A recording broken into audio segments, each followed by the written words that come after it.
What's going on, YouTube? Ferocity here. Hope you guys are doing well. I'm worried about Black Ops 6. I hopped on to the second weekend of the beta expecting to have a pretty similar experience to what I had during weekend 1, with some slight improvements as there was a patch that went live before the second weekend launched, with some weapon balance changes, some spawn improvements, and of course adding the map Babylon. So I was a little bit hopeful logging onto the game yesterday, and honestly, dealing with COD HQ wasn't as frustrating as normal, even though I had to restart my game twice because both COD HQ and Black Ops 6 had updates that required restart. But I was excited to get into the game. I wanted to experience some of the new stuff that Black Ops 6 had, and I wanted to see if the spawns improved and if there was more elements of the game that I could connect to and entice me to play. But when I got onto Black Ops 6 and played through some of this weekend's content, I was not only disappointed, I was frustrated and embarrassed that I wasted my time even getting a little bit excited for this game. Because holy smokes, is the experience during the second weekend of the beta so bad in comparison to weekend 1. Gunfights are more inconsistent. The spawns are somehow worse. The maps are now worse because Babylon, shockingly, is worse than Scud. And lastly, welcome back our old friend packet bursts and latency problems. Holy smokes, is the connection in weekend 2 of the beta terrible. And I don't want to hear the common comment that, oh, it's just a beta, Ferocity, you're overreacting. They'll have it fixed for the full release of the game. Packet bursts and latency issues were some of the two biggest issues I had during Modern Warfare 3 during the complete game launch. So I don't have a lot of faith it's going to be fixed.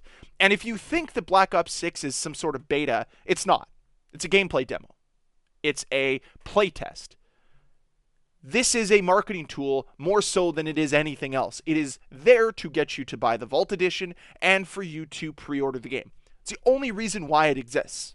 They don't actually care about the feedback. They don't care about the improvements. They care about getting you to spend more money on their product. And they've done a really bad job of it here with Black Ops 6 because I don't know if there's anything that I connect to with this game. There's nothing I latch on to and say, wow, I'm really looking forward to this. Because even if the multiplayer was as bad as it is right now, I could still at least say, hey, you know what? I'm kind of looking forward to zombies. I could see myself chilling out and playing some zombies. I mean, I'd get the game on Game Pass and play zombies. But zombies looks worse than multiplayer does. And somehow they've accomplished that feat because they don't want to separate themselves. They don't want to connect with an identity.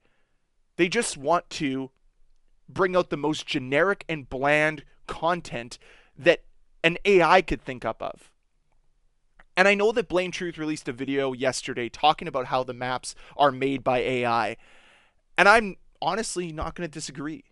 Babylon seems like a code just thrown at an AI and it regurgitated this map because it's one of the worst maps I've ever seen made ever. But it feeds into the brain rot gameplay loop that Call of Duty wants. Because they've realized that the constant dopamine hits that people get from playing a map like Babylon keeps people playing longer. Doesn't work on me. No, I far more prefer sophisticated maps.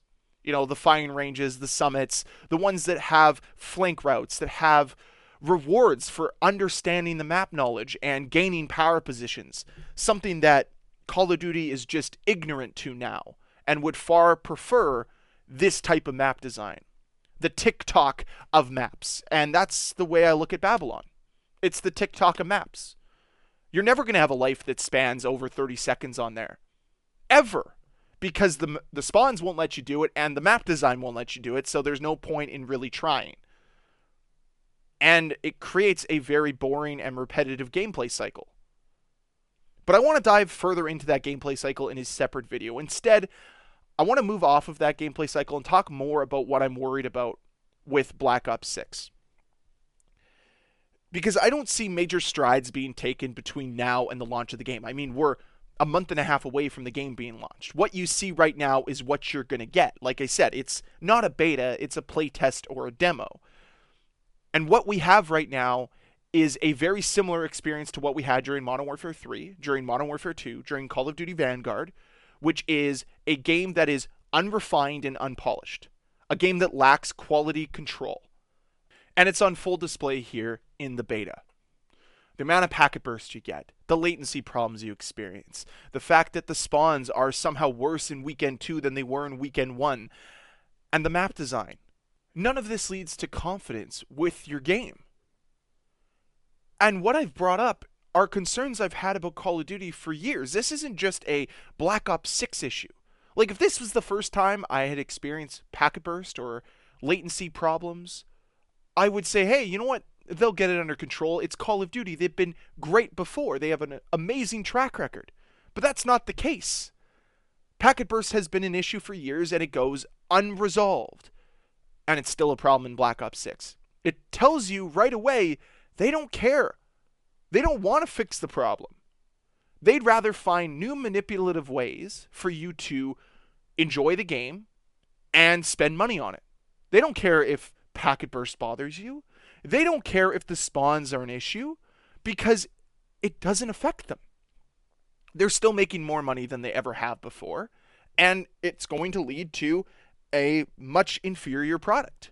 Like, this is not 4 years of development. It's just not. The fact that Black Ops 2 was made in 2 years and is superior in every aspect to Black Ops 6 should tell you everything you need to know about the current direction of Call of Duty. Because Black Ops 2 wasn't made to sell microtransactions. It was made to sell a good game. Which brings me to Black Ops 6. It isn't there to sell a good game. It is there to sell microtransactions. Why do you think it's going to be available on Game Pass day one? Because they know people are going to flock to it with the lower cost of entry.